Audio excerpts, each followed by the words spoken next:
All right, guys. So now I want to go over the next tip that I'm going to give you, and that's boost your video engagement.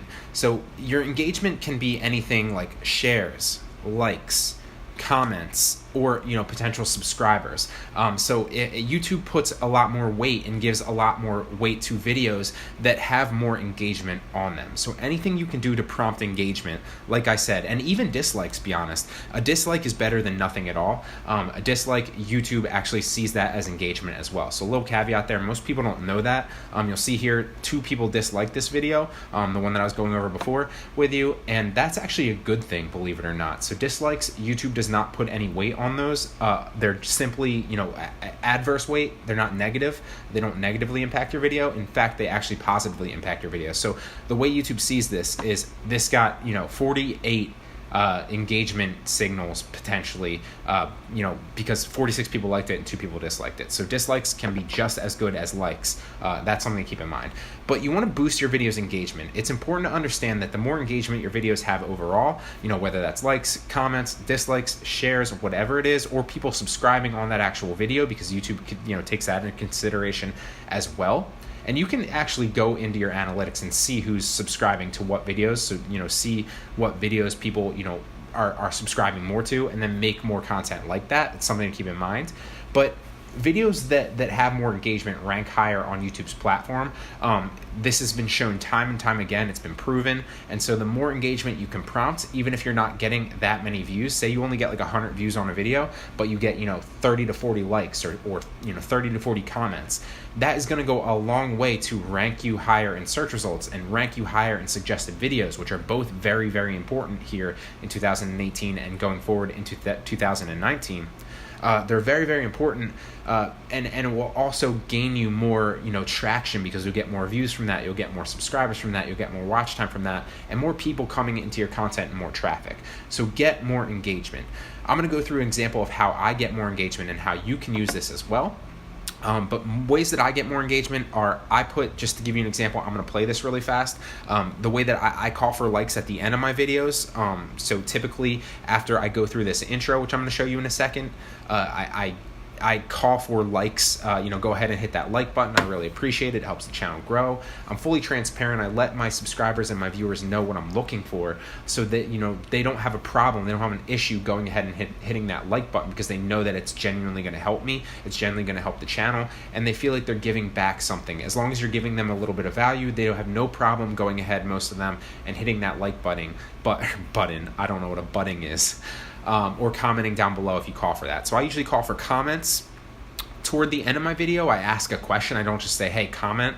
I say, what do you think about this? What are your tips? Do you have anything that I might have overlooked? Stuff like that that's going to challenge them to comment, not just, kind of telling them to comment necessarily. So that's a good tip as well. I call for likes, comments, and shares toward the end of my video after I kind of go into all that. I also here and there kind of throw them in the middle, but when I do ask for subscribers, I ask for that right in the beginning. So I don't wait till the end of the video. I don't wait for anything like that. That way I'm getting people to subscribe right away. So I'm going to play you my intro that I put on all my videos now, and some people might actually tell you not to have like long-winded intros, and I definitely agree with that to a certain T.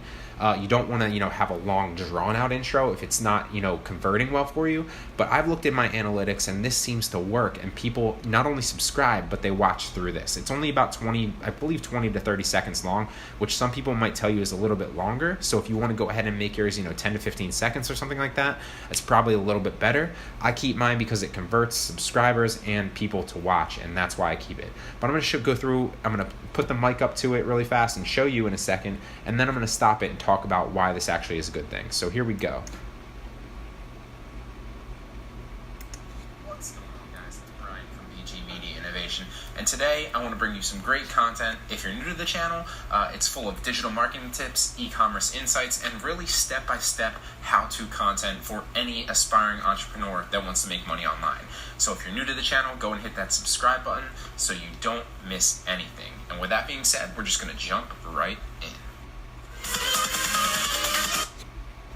All right, so that was the intro. It was about 20 to 25 seconds long, and then it spins and then just jumps right into the content, and then I get my message across. The reason that I do that is you'll hear in there, I tell people what exactly you're going to get from the channel, what value I provide, digital marketing tips, e-commerce insights, and that obviously goes across the board. I have a bunch of playlists that kind of show that on my channel homepage, which is something we'll talk about later on in this course that is going to help you as well. So don't worry about that. Just let that go over your head for now. But what I tell people is I tell them exactly the value that I'm going to bring to them, and then after that I call for the subscription. So it's a call to action. Go ahead and basically say, if you're into this, I kind of subtly say it, and then as well call for the action. I say, basically if you're into this, go ahead and hit that subscribe button so you don't miss anything. Basically telling them that, I'm putting content out like this all the time. You're going to want to subscribe if you want to keep getting, tips like this in your subscription feed. So that's something to keep in mind. You're going to want to prompt engagement. Like I said, you don't have to do this exact, formula. And this is something that I talk about in my other YouTube course as well, this formula that works. But I definitely suggest that you call for subscribers, you ask for likes, you obviously ask, people to comment thoughtfully. Obviously, don't just be like comment, because then you won't get as many comments. Challenge them to comment and ask them a question so that they want to comment and they have a reason to do so, more likely. And then, if you want to hear, I don't necessarily do this all the time, but if you want to, prompt people to share your content, that's also an engagement signal that YouTube picks up as well. So just to recap, you want to focus on getting more engagement, because the more engagement your video gets, the more it will send signals to YouTube's algorithm that this video matters, that the audience that is seeing this video is basically responding well to it, and it's a reason for YouTube to want to promote it more throughout the platform, whether that's higher in SEO, in suggested search results on that type of those keywords and that topic, or it's in suggested videos on the side. Regardless of what it is, it's crucial. It's what you're going to want to do, to get seen and have more visibility on your channel and your videos. So that's the next one that I wanted to talk about. Boost your video's engagement, whatever it takes, and don't be afraid to ask for those things, because a lot of people will actually do them if you just ask. With that being said, we're going to end this one, and then we're going to jump right in and give you another tip in the next lecture.